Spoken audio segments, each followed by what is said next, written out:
What's going on, guys? Welcome back to my channel. Today's video is what I watched in May of 2023. This is where I run down everything that I watched, pretty much everything but never seen it movies. Everything at the theater, on streaming, and also from my physical media collection here at home that I have seen before. Now, I always start off with what I saw in theaters, and I went to see 3 movies in May, starting off with Guardians of the Galaxy Volume 3. I was very much looking forward to seeing Guardians 3. As we all know, Marvel has been a little bit shaky, but with Guardians 3, in my opinion, it really brought everything back to what Marvel is supposed to be. James Gunn did an amazing job closing out this trilogy. This misfit cast of characters we've grown so attached to. Rocket is my personal favorite, and this movie really centers on Rocket's backstory. I was very emotional watching this film. When I tell you I cried multiple times, I am not kidding you. I was an emotional mess because I'm extremely sensitive to what happens to animals and how they're treated. It doesn't matter if they're real, if they're CGI. If I see something dealing with an animal, I become extremely emotional. But you know what? It was great to feel something. It was great to go to a movie and feel something, feel those emotions, and let it all out with a good cry. So I think you can tell I really enjoyed Guardians 3, and I cannot wait for it to come out on physical media. I already warned Mama Blu-ray about it, and I told her, if I cried, you're gonna cry too. So the next movie that I saw at the theater is Fast X. I already knew going into this movie, it's big, it's dumb, it's outlandish. I'm preparing myself for it. I'm not expecting Shakespeare when I go to a Fast and Furious film. That's just not going to happen. Because of F9 and how stupid it was with them launching into space, that is the cutoff point for me. I said, you know what? This has just gone off the rails. This is the worst movie of the entire franchise. And I stand by that statement.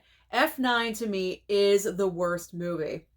But what saves Fast X is Jason Momoa's performance. It is just so outlandish and just so flamboyant. He wears purple scrunchies, for crying out loud. You could tell Jason Momoa, embracing this character, was having so much fun with what he was doing. This is actually a dream part for any actor to play. And you could tell he just dug right in and had an awesome time playing the ultimate sadistic villain in Fast X. So this was actually a special movie for me because I went to the theater to see this with my mother. Mama Blu-ray has not been to the movie theater, I would say, in about 2 years. And she really wanted to go and see Fast X. So I said, okay, Mom, I'll take you. We're going to go. We had such a blast. We had a great time watching this together. Every time Jason Momoa came onto the screen with a scrunchie in his hair, we were dying. So this was a great experience for both of us. It's not the best Fast and Furious film. It's certainly not the worst. I did my live ranking of this franchise, and Fast X lands in the middle for me. So at this point, I embrace the outlandishness because I know that's what it's going to be. And I just accept it for what it is. I'm not too harsh with the Fast and Furious franchise, as I kind of used to be. And the final movie that I saw in the month of May at the theater is The Little Mermaid. And I know that this movie is very, I hate to say controversial because it's not really controversial, but there's a lot of opinions going around about The Little Mermaid, of course. Is the lack of money at the box office? Is it because it's Disney? Is it because of the backlash? What is the reason? I'm not really sure. I talked about it in my weekend watch video on Sunday, if you guys want to check that out. There's multiple reasons that could be had, but overall, seeing the movie and actually just watching it and embracing it for what it is, I enjoyed this live action interpretation because The Little Mermaid does mean something to me. It's a standout memory from my childhood. My dad took me to see the original cartoon Little Mermaid at the movie theater when it originally came out. So that's a special place in my heart. It has a great soundtrack. I was obsessed with it. So I was looking forward to seeing the live action version. Is it a perfect film? No, It's not perfect. There's little nuances here and there that you could definitely nitpick at, but overall, it's one of the better live action adaptations from Disney. I will say that. Maybe the bad thing about it is the longer runtime, because the original film was only less than 90 minutes. It's like 85 minutes or something. And they stretched the live action to about 2:15, 2.5. It's over 2 hours, that's for sure. So they extended it. Maybe that's the reason they added in new songs. I'm not really sure. Melissa McCarthy, really enjoyed her as Ursula, because we don't normally see her as a villainous character. So to see her in the role, much like Jason Momoa in Fast X, you could really tell that Melissa McCarthy embraced the bad, embraced the evil as Ursula, and she showed it on screen. The one big negative that I do have about the movie is right at the very end when Ursula goes big and she gets all kaiju and she comes out of the sea and she's really, really angry. That scene was way too dark. You could see the outlines of Melissa McCarthy as Ursula, but not entirely. If she's going huge and going like super big, that is something I want to see. And unfortunately, we did not get that. Obviously, because of CGI, they're going to make it a little bit darker, but I wanted to see more of that. So if they lighten that up just a little bit, it would have gained more points with me. But overall, that's like a nitpick. That's what I said. Little nitpicks here and there, why it's not perfect. But I enjoyed this movie. And I know I'm kind of like ranting a little bit about The Little Mermaid, but I feel like sometimes people just need to lighten up in general and go and see a movie and just enjoy what's in front of you.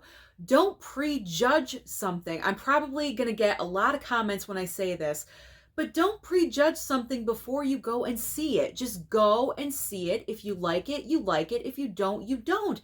And that's it. I hate the way we're throwing the word woke around left, right, and sideways. Not everything is woke. Not everything is bad. Just go and have an optimistic, mindset. But if you really don't like the movie, okay, that's fine. Rant is over. But sometimes it just kills me. These days, it just seems like the majority of people are just so judgmental and critical about something before you even see it. Give it a chance, guys, because personally for me, I'm not like a Disney champion or anything, but I enjoyed this live action interpretation of The Little Mermaid. I tweeted about it after I saw it, and I said that it's kind of like The Little Mermaid for the next generation. And that's really true, because the original is My Little Mermaid, and this interpretation is the next smaller generation's Little Mermaid, if you get what I'm saying. So lighten up, guys. Just overall, lighten up. All right, let's move on. I'm just bracing for the comments. I know I'm gonna get them. Okay, so that's everything. That's everything. There we go. I saw at the theater. Now let's move on to streaming. What did I stream in May? Not usually the amount that I normally stream, because I was really busy watching mob movies and new releases and everything, but I did get some streaming in. So, number one on my list over here, we have Murder Mystery 2 with Adam Sandler and Jennifer Aniston. I watched this on Netflix. I know I'm a little bit behind watching this one, but I finally got the chance because I did enjoy the first Murder Mystery. It's not the best thing on the planet, but I enjoyed it. I thought it was fun. And you know what? I thought the sequel was better than the first film. The dynamic and the chemistry between Jennifer Aniston and Adam Sandler, I really enjoy it. And I enjoy these movies, and I hope that they do more together in the future. They pretty much left the end of Murder Mystery 2 open-ended. So if Murder Mystery 3 was announced tomorrow, I wouldn't be surprised. And I would embrace it when it came out, because they're just goofy fun. I love their dynamic. They have just a great banter, and it's the same kind of chemistry that Adam Sandler has with Drew Barrymore. I really wish that they would find another project to do together, but I enjoy Jennifer Aniston and Adam Sandler together. So I hope we get more of them in the future. If we get another murder mystery or a different project, I am all for it. All right, next up we have, speaking of Disney and live action, we have Peter Pan and Wendy on Disney Plus. Now, I know a lot of people had some things to say about Peter Pan and Wendy as well, but I gotta be honest, guys, it was not the worst thing on the planet. Is it the original? No, it's not the original. It's different. It's live action. They're gonna take some liberties with it. Again, let's lighten up. It was a cute movie, family movie that you could watch with your children, have that, magical moment, that magical Disney moment, you know what I mean? And just enjoy it and have a good time. If I enjoyed it as a 42-year-old single woman, then I'm sure families out there would enjoy it. So, I mean, it wasn't like, again, the best movie on the planet, but I sat there and I enjoyed it for what it was. I thought it was a cute movie. I do think, however, it was the right choice for them to put it onto Disney Plus. I feel like if Peter Pan and Wendy went out to theaters, it really wouldn't make a lot of money at all. Same thing with Pinocchio. I think they made the right decision putting it right onto streaming. Maybe this is what Disney needs to do with live action movies in the future. Should they just go right to Disney Plus? Why waste time in the theater? That's a question to be answered as well. I don't know. But overall, Peter Pan and Wendy was not that bad. I enjoyed it for what it was. All right, next up on my list is Furious 7 over on Peacock. So because Fast X was coming out, I wanted to rewatch the entire Fast and Furious franchise with Mama Blu-ray. And at that time, I did not yet have my Furious 7 4K that I ordered from Groove, so I streamed it on Peacock. And I've seen Furious 7 numerous times. I'm sure you all have. There's no reason to go in depth with Furious 7, but it is number 2 on my ranking list. The loss of Paul Walker, to me, it was the perfect ending of the franchise, but money talks, and my opinion does not matter. So let's just move on. Next on the list to Air on Amazon Prime. So this is the movie directed by Ben Affleck that went out to theaters in early April, and it went on to Amazon Prime about a month later, and I had to watch this film again with my mother. I went and saw it with my dad. He was obsessed with it. He thought it was such a fantastic movie. I thought the same thing. So when it debuted on Amazon Prime that weekend, I wanted to watch it with my mom. She enjoyed it as well. Pretty much anything with Viola Davis, she is all for. And who can blame her? Because Viola Davis is amazing. It's a great film. I highly recommend that you guys watch it, especially with it being on Amazon Prime included with the service. There really is no excuse for you guys not to watch it if you have it. So I highly suggest that you do. Unless something really amazing comes out for the rest of the year, Air is definitely going to be in my top 10 movies of the year of 2023 because I just really enjoyed it and I wanted to watch it again. All right. I'm kind of embarrassed to tell you this next one. I'm embarrassed because, I talk about movies but sometimes you just need some juicy reality, docuseries, documentaries, whatever you want to call it. Yes, I watched the Anna Nicole Smith documentary on Netflix called You Don't Know Me. The thing that you guys don't know about me at home is that in the past, I used to watch the Anna Nicole Smith reality show that was on E! And there was a point in my life where, believe it or not, I was a big fan of Anna Nicole Smith. So, I don't know what that says about me. I just love that she just really didn't care what anyone thought about her, and she was just herself.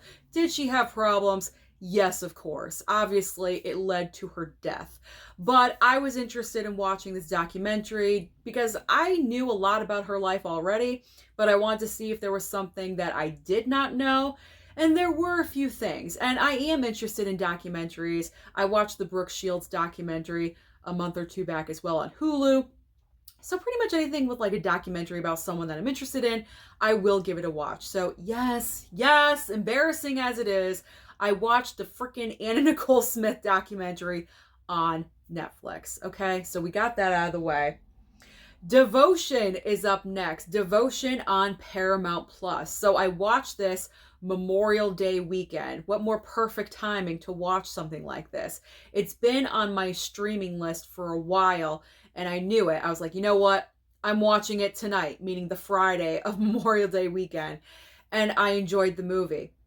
However, what I will say, and I really enjoyed it because it was based on a true story, and I don't think I realized that. At least I don't think I did. Maybe I did, but I don't think I did.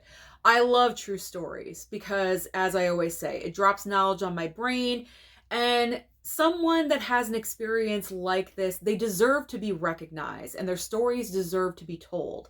So this one was highly interesting. Jonathan Majors, as much as he is, up in the air right now with everything that's happening, but I'm judging him solely by his performance in this film. Absolutely fantastic. He is so amazing in this movie. He really shows his range as an actor because the next night I watched Creed 3, and it's just so amazing how diverse he is. He can go from one role to another, and he is just fantastic. So I'm really hoping that everything works in his favor as far as his personal life. But judging by this movie alone, fantastic performance. He's obviously the standout. Glenn Powell, who we best know from Top Gun Maverick, is also in this movie as his main co-star. And he's okay too, but he doesn't stand out like Jonathan Majors does. He's just so incredible in this film. Now, I will say I am happy that I streamed it though, and I did not pick it up on physical media, because it's kind of a one-time watch situation, or I at least won't be watching it all the time. It's kind of like, okay, I watched it, I saw it, I don't need to watch it all the time. I'm glad it went to streaming. So I am happy I watched it, and also happy that I did not pick it up on physical and I saved $30 on the 4K. But I did highly enjoy it, as you guys could tell. All right. Car outside. All right. Next up is another Paramount Plus. I watch a lot of Paramount Plus. It's one of my favorite streaming services. We have Fatal Attraction. Now, this is not the movie Fatal Attraction. This is the episodic limited series limited attraction.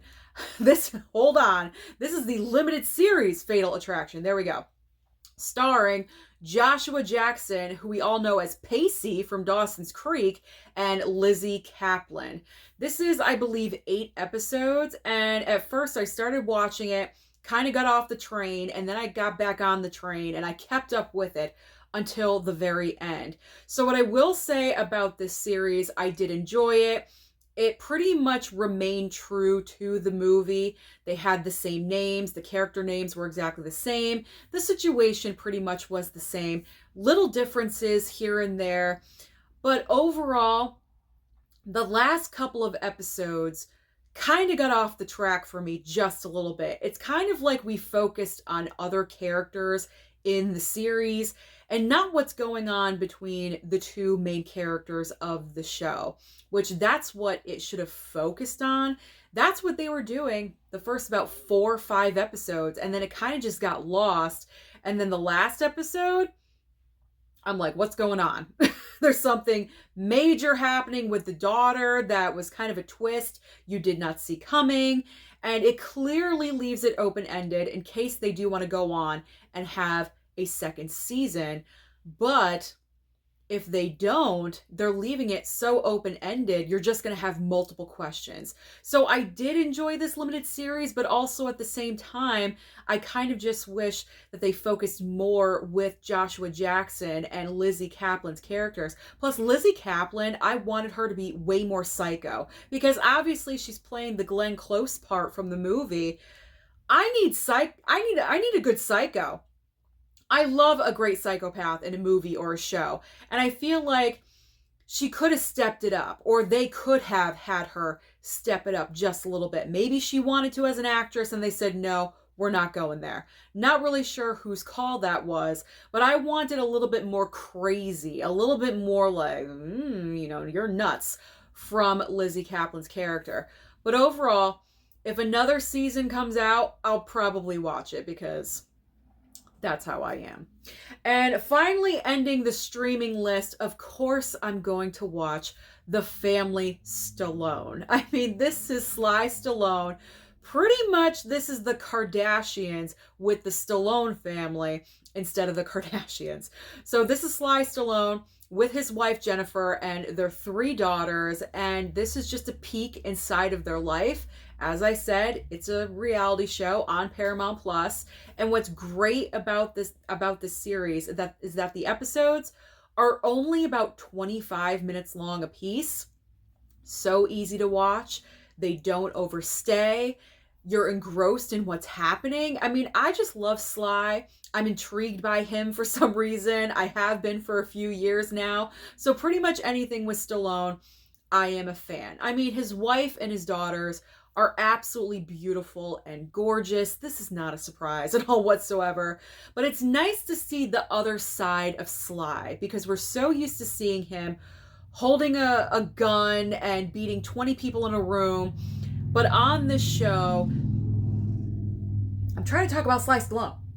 On this On this show, he is the ultimate girl dad. You could tell he loves his 3 girls so very much. He would do anything for them. So I think that's what's so great about this show, is that you're seeing a complete 180 from what we know of Sly. So I really enjoyed The Family Stallone, and I'm going to keep on watching it. And I want all of you guys to watch it as well, because it is worth it. Okay. So now very quickly, I'm just going to show you what I watched on physical media from my collection that I have seen before, but I wanted to revisit. So this was a lot of preparation for movies coming out in the theater. So because of Guardians 3, I had to watch Guardians 1. Look at that. Look at that steelbook. And Guardians 2 with Baby Groot. Then, I shouldn't show all of them. We've got the entire Fast and Furious franchise. There we go. Should I show all of these? Probably not. The video's already around 20 minutes. The entire Fast and Furious franchise. That is what I watched in preparation for Fast X. And then obviously, because of The Little Mermaid, had to pull this one out. I haven't watched it in decades. So revisiting this, oh my God, I was bounced right back to about 8 or 9 years old in the movie theater, watching it for the very first time. Now we are getting to the theme part of the month, because I always have a movie watching theme. And for May, it was mob movies. And when I have a movie watching theme, I try to watch my never seen it's. Just in general, I'm trying to watch my never seen it's and get through them. But I have a few of my mob films that I have seen. So number 1 is obvious. It's Goodfellas. It's my favorite movie of all time. So just another excuse for me to watch this for like the billionth time. It's amazing. It's the best Scorsese film, in my opinion. I know that's probably not true for a lot of you out there, but for me, it's the best. Then we got The Godfather 1 and The Godfather 2. I did not get around to Godfather 3, but you know what? That's no loss, because Godfather 3, as we all know, is not the best of the trilogy. I'll get around to it, just not right now. But I really wanted to watch from the steelbooks, because these were gifts from a subscriber, so I really wanted to watch these ones. And I'm in the camp, I know I'm probably going to get booed in the comments. Godfather 1, for me, is better than Godfather 2. Godfather 2, I've watched 2 times now. I fall asleep every single time, right in the middle of it. And Godfather, the first one, I'm engrossed. I'm like, what's going on? What's happening? I'm just so into it. And the second movie is like, let's take a nap. I'm ready to take a nap. Put on Godfather 2. So, yeah, I know a lot of you don't feel the same way. You prefer the second one, but for me, it is the first. I love Sonny. I love James Caan. I hate the fact that he gets killed off right in the middle of the first movie, because I wanted him in the second part so badly, and he doesn't. Let's move on. All right. Johnny Depp in Black Mass. So good. And I really wanted to watch this one again with Mama Blu-ray, and she loved it as well. Another Scorsese, The Departed. I believe, that was really bad, sorry. I believe Scorsese won Best Director for The Departed. Not saying he didn't deserve it, but he should have won it for Goodfellas. I'm sorry. He should have won it for Goodfellas, because to me, the directing in Goodfellas is way better than The Departed. I feel like they just gave it to him for this movie because he did not win for Goodfellas, you know, back in 92 or whatever it was. So still a great movie. It kills me when Leo gets shot in the head at the very end. I hate that part of the movie. First time I watched it, I was like, oh my God, it scared me. But this is such an awesome all-star cast. There we go. You can tell I'm getting with my video. All right, we are ending the mob films with another Scorsese. One of the longest Scorsese films. Casino. We have De Niro, we have Joe Pesci. I love Joe Pesci, like I just do. He always plays kind of like the same part. Goodfellas, Casino, it's like the little guy that, you know, he wants to be the big guy, but he never can. It's kind of like the same part. Then you also have Sharon Stone, nominated for Best Supporting Actress for this movie. She did not win, unfortunately, but she did an amazing job in this film. She probably should have won, but she did not. But this was the last mob movie that I watched in the month of May. And there we have it. That is everything that I watched, besides Never Seen It's, in the month of May. I was busy. So thank you so much for watching this video. Comment down below and let me know, how many movies did you watch last month, if you guys can remember. Don't forget to like and subscribe before you leave, and I'll see you next time.